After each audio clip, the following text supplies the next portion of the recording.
Isang mapagpalang araw sa ating lahat, mga kakonfesyon. Ang gabi sa isang maliit na pamayanan sa Bulacan ay madalas na nababalot ng katahimikan. Ngunit para kay Jasmine, ang katahimikang ito ay hindi nagdadala ng kapayapaan. Sa edad na 11, habang ang mga kababata niya ay abala sa pag-aaral sa kolehiyo, pag-uusap tungkol sa kanilang mga pangarap at pag-enjoy sa kanilang kabataan, si Jasmine ay nakaupo sa isang sulok ng kanilang maliit na kusina. Pinagmamasdan ng kanyang natutulog na anak. Isang taong gulang pa lamang kanyang sanggol. Isang anghel na bunga ng isang pag-ibig na maagang natapos at maagang nang iwan. Hindi naman ganoon kahirap ang buhay ng pamilya ni Jasmine noong una. May sapat silang pagkain sa araw-araw at may maayos silang nasisilungan. Ngunit nagbago ang lahat nang mapansin ng kanyang mga magulang ang pagbabago sa kanyang katawan. Ang kanyang boyfriend, na nangako ng langit at bituin, ay biglang naglaho na parang bula nang malaman nitong magiging ama na ito. Iniwan si Jasmine na nag-iisa, bitbit ang kahihiyan at ang bigat ng pananagutan. Doon niya unang naramdaman ang lupit ng mundo. Ang mundong akala niya'y palaging ligtas at makulay, ay biglang nagbago ng kulay. Naging abot puno ng tinik. Tinanggap naman ni Jasmine ang kanyang kapalaran. Alam niyang nagkamali siya. Alam niyang naging padalos-dalos siya sa kanyang mga desisyon. Ngunit ang pinakamasakit na bahagi ng kanyang parusa ay hindi nagmula sa mga tsismis ng mga kapitbahay, kundi mula sa loob mismo ng kanyang sariling tahanan. Dahil sa hindi niya pagsunod sa mga payo at paalala ng kanyang mga magulang noong siya'y nag-aaral pa. Isang mabigat na kasunduan ang ibinigay sa kanya. Hindi ka namin papalayasin, Jasmine. Ngunit simula ngayong araw, hindi ka makatatanggap ng kahit isang singko mula sa amin para sa anak mo. Ikaw ang nagdala niyan. Ikaw ang bubuhay niyan. Iyan ang kapalit ng katigasan ng ulo mo. Iyan ang mga salitang paulit-ulit na umaalingaw sa isip ni Jasmine. Hindi naman ganoon kalupit ang kanyang mga magulang upang pabayaan ang sanggol. Pumayag silang alagaan ng apo habang wala si Jasmine upang makapagtrabaho ito. Ngunit ang bawat piraso ng diaper, bawat lata ng gatas, at bawat gamot na kinakailangan ng bata ay kailangang magmula sa sariling pawis at dugo ng 11 na taong gulang na ina. Upang matustusan ito, namasukan si Jasmine bilang isang tindera ng gulay sa malapit na palengke. Araw-araw, bago pa sumikat ang araw, 4:00 pa lang ng madaling araw, ay gising na siya. Kailangan niyang harapin ang lamig ng umaga, ang amoy ng putik at bulok ng mga dahon, at ang bigat ng mga basket ng gulay. Doon siya nagsimulang magbenta ng mga pechay, repolyo, sili at iba pang pananim. Ang kanyang mga kamay na dati ay makinis, ay unti-unting naging magaspang dahil sa trabaho. Ngunit tinitiis niyang lahat dahil sa tuwing nakikita niyang mukha ng kanyang anak, alam niyang wala siyang karapatang mapagod. Ang palengke ay isang lugar kung saan ang bawat tao ay may kanya-kanyang kwento ng pakikipagsapalaran. Sa gitna ng sigawan ng mga mamimili at tinderong nagtatawag ng suki, si Jasmine ay unti-unti nang nasasanay sa kanyang bagong buhay. Isang tanghali, habang siya'y busy sa pag-aayos ng mga bundle ng sariwang pechay, isang delivery rider ang lumapit sa kanyang pwesto. May bitbit itong isang magandang kahon na nakabalot sa makulay na papel. Para kay Jasmine po, tanong ng rider habang tinitignan ang kanyang listahan. Napatigil si Jasmine sa pag-aayos ng gulay. Tumingin siya sa rider. Pagkatapos ay sa kahon. Ah, opo, ako nga po. Kanino daw po ito galing? Takang tanong ng dalaga habang pinapahid ang pawis sa kanyang noo gamit ang isang lumang bimpo. Hindi po sinabi eh. Bayad na po ito. Pirma na lang po kayo dito. Sagot ng delivery rider sabay abot ng logbook. Matapos pumirma, tinanggap ni Jasmine ang regalo na may halong kabat pagtataka. Sino naman ang magbibigay sa kanya ng regalo? Wala naman siyang ibang kakilala na may kakayahang magpadala ng ganoong klaseng package. Dahan-dahan niyang binuksan ang kahon sa ilalim ng lamesa ng gulayan. Pag-angat niya ng takip, bumadyang isang napakagandang damit. Isang bestida na may modernong disenyo. Malayo sa mga lumang t-shirt at maong na madalas niyang isuot sa palengke. Ang tela nito ay malambot at halatang may kamahalan. Baka kay Serene yan. Biglang sabat ng kasama niyang nagtinda na si Ate Lenny. Habang nakadungaw din sa kahon at may nakakalokong ngiti sa mga labi. Nilingon siya ni Jasmine. Medyo nagulat sa narinig. Bakit naman ako bibigyan ni Sir? Malabong mangyari yun, Ate Lenny. Baka nagkamali lang ng padala. Si Rene ang matandang may-ari ng gulayan kung saan nagtatrabaho si Jasmine. Hindi lang simpleng may-ari ng isang pwesto si Rene. Marami itong pwesto sa buong palengke at mayroon din itong mga ari-arian sa Bulacan. Kilala siya bilang isang mayamang byudo. Matagal nang namatay ang kanyang asawa at ang kanyang mga anak ay malalaki na at may kanya-kanya ng buhay sa Maynila. Bagamat matanda na, iginagalang si Rene sa palengke dahil sa kanyang kabaitan. Ngunit mayaman din ang mga usap-usapan tungkol sa kanya. Anong malabo? Sulsulpan ng kasama niya habang tinutulungan si Jasmine na itabi ang kahon.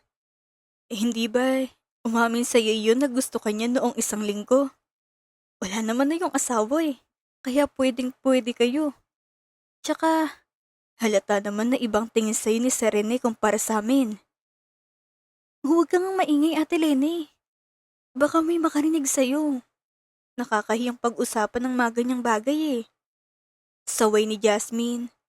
Bagamat sa loob-loob niya, ay may kakaibang pintig ng kaba. Totoo ang sinabi ni Ate Lenny. Noong mga nakaraang linggo, madalas si Rene sa kanyang pwesto. Hindi upang mag-inspeksyon, kundi upang kausapin siya. Tinatanong siya tungkol sa kanyang anak, sa kanyang kalagayan sa buhay, at kung kumakain ba siya sa tamang oras.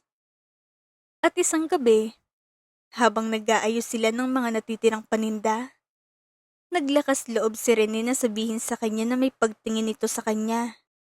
Sa kabila ng kanilang malaking agwat sa edad, dinala ni Jasmine ang kahon sa banyo ng palengke upang sukatin ang damit. Pagsuot niya, laking gulat niya dahil eksaktong-eksaktong sukat nito sa kanyang katawan. Bagay na bagay sa kanyang kulay at disenyo. Pagkatapos ng mahabang oras ng trabaho, habang nagliligpit ng mga gamit si Jasmine upang umuwi, nakita niya si Rene na nakatayo malapit sa exit ng palengke. Tila may hinihintay. Magandang hapon po, sir. Bati niya. Medyo nahihiya dahil bitbit niyang kahon ng regalo. Ngumiti ang matanda.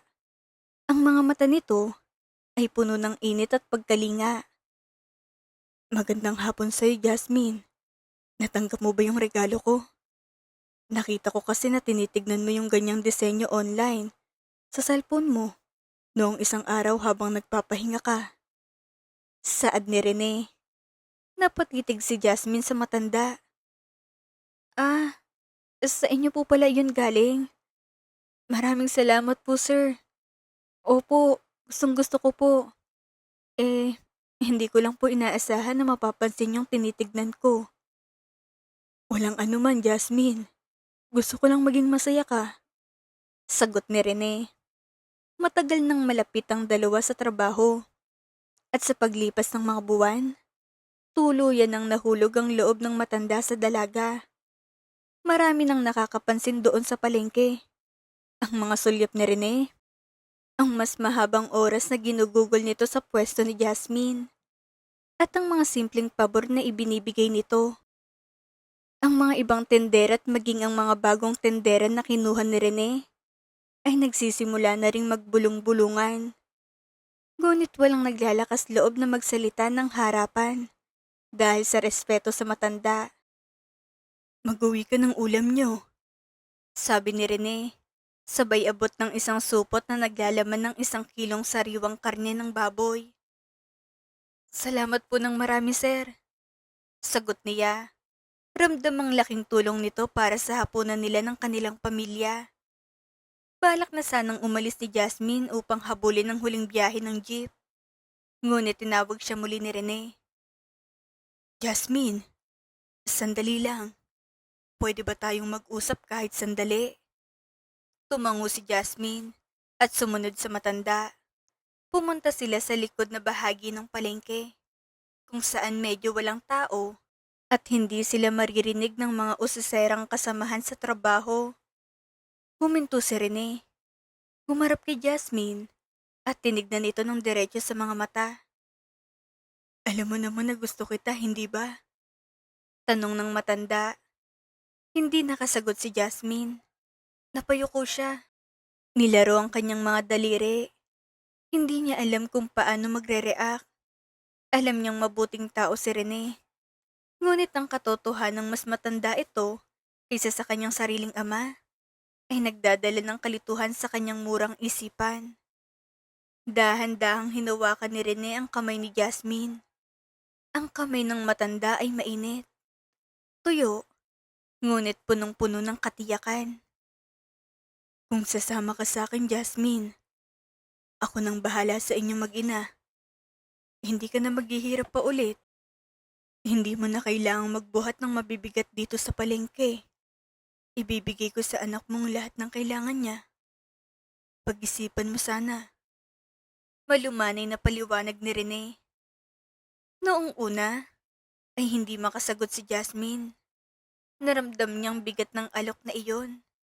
Hindi lang ito tungkol sa kanya, kundi tungkol sa kinabukasan ng kanyang anak. Pag-iisipan ko muna, sir. Sagot niya, bago magpaalam upang umuwi. Hindi naging mahabang usapan nilang dalawa noong hapong iyon. Ngunit ang bawat salita ni Rene ay parang isang mabigat na bato na naiwan sa puso ni Jasmine. Habang nakasakay sa jeep pauwi sa kanilang bahay, hindi mawala sa kanyang isip ang mukha ng matanda at ang hawak nito sa kanyang kamay. Pagbaba niya ng sasakyan, dumaan muna siya sa isang maliit na tindahan upang bumili ng gatas ng kanyang anak. Pagkaabot niya ng bayad, laking gulat niya na ang natira na lang sa kanyang pitaka ay barya. Ubos na naman ang kanyang kinita sa buong araw. Pagpasok niya sa bahay, sinalubong siya ng iyak ng kanyang anak. Pagod na pagod ang kanyang katawan. Ngunit bago pa man niya maibaba ang kanyang mga gamit, ang boses ng kanyang nanay agad na sumalubong sa kanya. Ayan, gabi ka na naman umuwi. Kung nag-aaral ka sana ng ayos noon at hindi nagpadala sa landi ng lalaking iyon, hindi ganyan ang kahihinatnan mo ngayon. Eh di sana, nakaupo ka sa isang opisina ngayon. Hindi yung dugyot ka at amoy palengke pag uwi mo. Paggalit na saad ng kanyang nanay, habang kandong ang bata. Hindi na lang pinansin ni Jasmine ang mga salitang iyon. Sanay na siya. Araw-araw ay iyon ang kanyang almusal at hapunan. Kinuha niya ang kanyang anak, hinalikan nito sa noo, at pinadede ng bagong biling gatas. Lumipas pang mga sumunod na araw na parang isang walang katapusang siklo ng paghihirap. Laging masasakit na salitang bungad sa kanya ng kanyang mga magulang sa tuwing nagkakaroon ng kakulangan sa bahay. Kahit gaano siya magpakapagod sa palengke, tila hindi kailanman sapat ang kanyang mga ginagawa. Ni hindi nga siya hinahayaan ng kanyang pamilya na magpahinga muna pagkagaling sa trabaho. Agad siyang uutusan sa mga gawaing bahay habang isinusumbat ang pagkakamali ng kanyang nakaraan. Sa mga sandaling iyon ng labis na pagod at emosyonal na panghihina, biglang pumasok sa isip ni Jasmine si Rene. Naalala niya kung paano siya tratuhin ng matanda. May respeto, may pagpapahalaga, at higit sa lahat, may pagmamahal. Walang sumbatan, walang panlalait. Alam din ni Jasmine na kapag tinanggap niyang alok ni Rene, gagaan ang buhay nilang magina. Hindi na niya kailangang umiyak gabi-gabi dahil sa kawalan ng pera para sa gatas o dahil sa mga masasakit na salita ng kanyang sariling mga magulang. Matapos ang isang linggong pag-iisip at pagtitiis ng hirap, gumawa ng isang malaking desisyon si Jasmine. Isang hapon sa palengke, nilapitan niya si Rene at sinabing tinatanggap na niyang offer nito. Hindi na nag-aksaya ng panahon si Rene.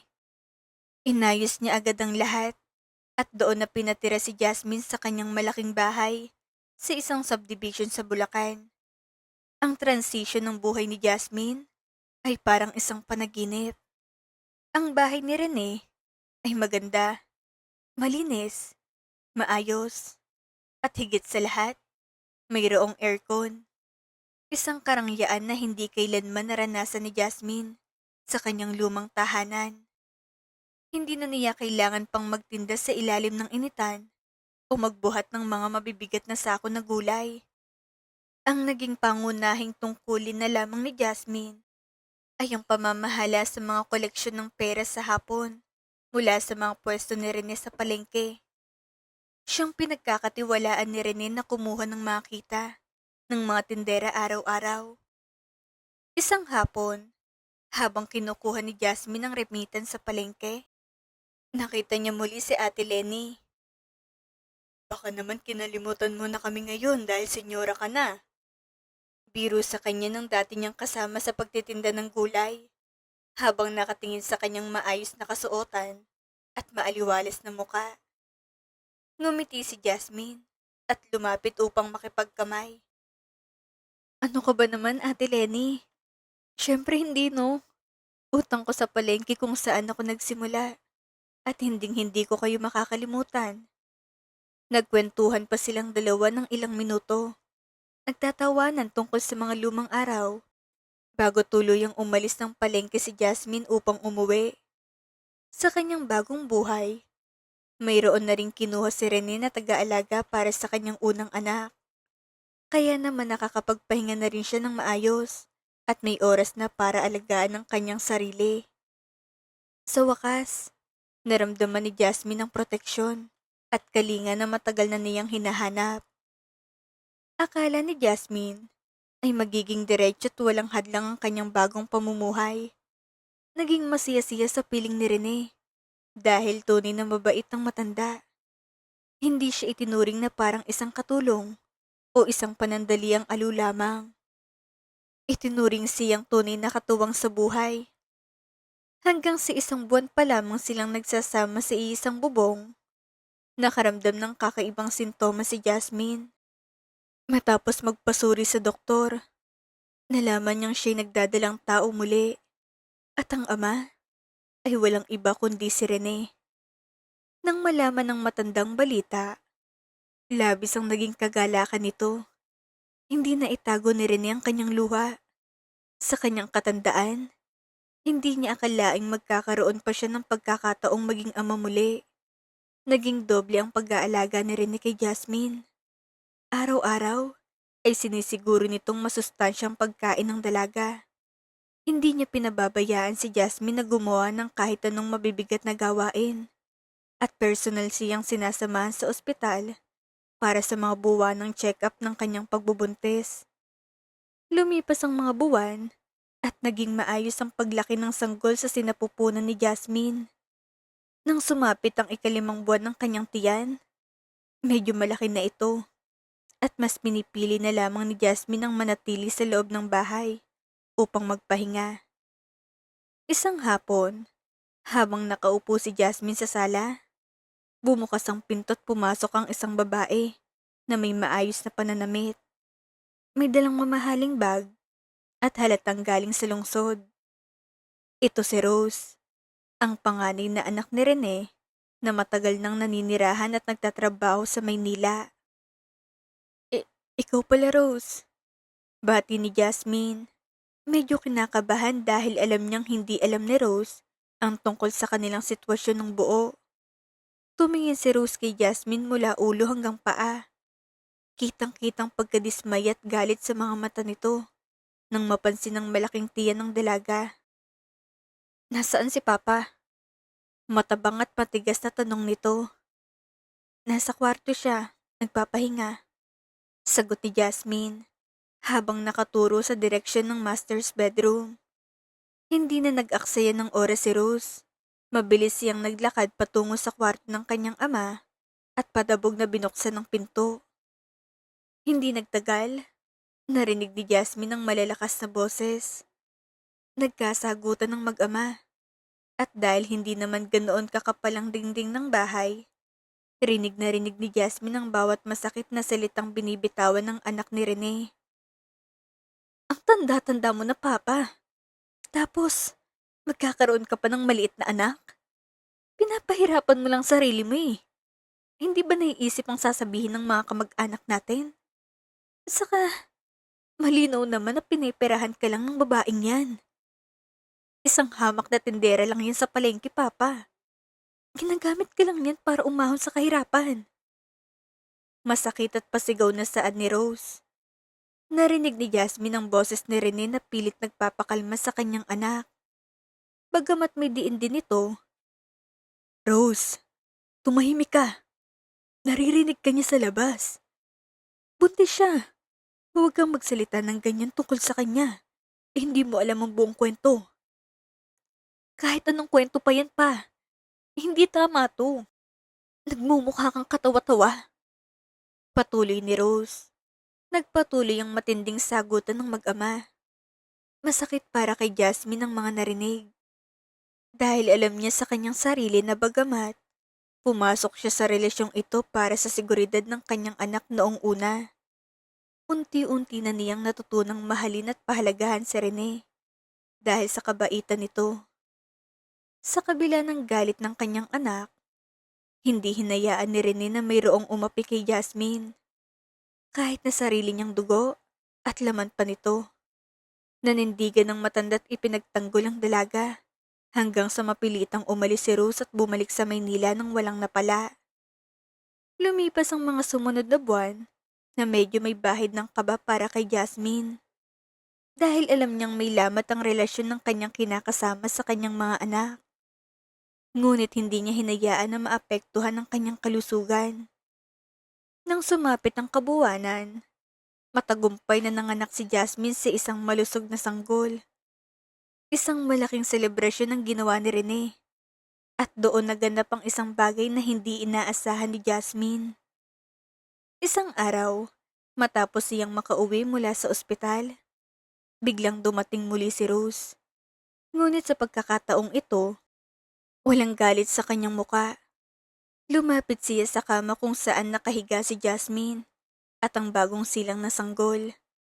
Tinitigan niya ang kanyang bagong kapatid at pagkatapos ay tumingin kay Jasmine. Alagaan mo si Papa. Nakikita ko na maayos ang lagay niya at hindi siya napapabayaan.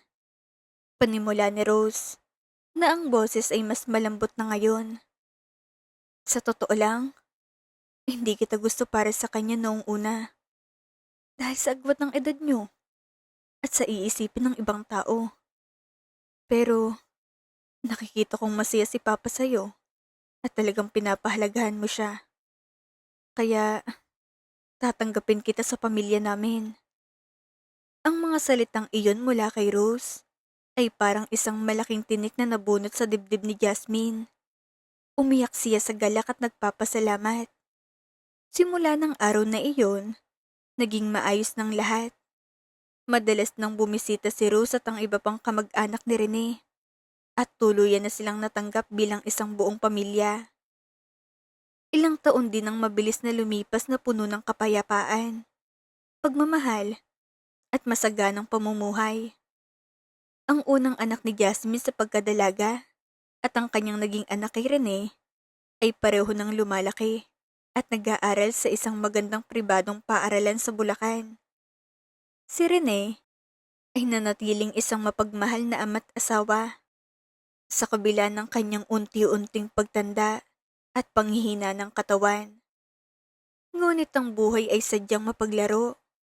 Kung kailan narating na ni Jasmine ang rurok ng kaligayahan at katatagan, doon naman nangyari ang isang matinding trahedya na hindi niya kailanman inaasahan. Isang madaling araw, habang natutulog ang lahat, biglang nagising si Jasmine dahil sa kakaibang tunog mula kay Rene.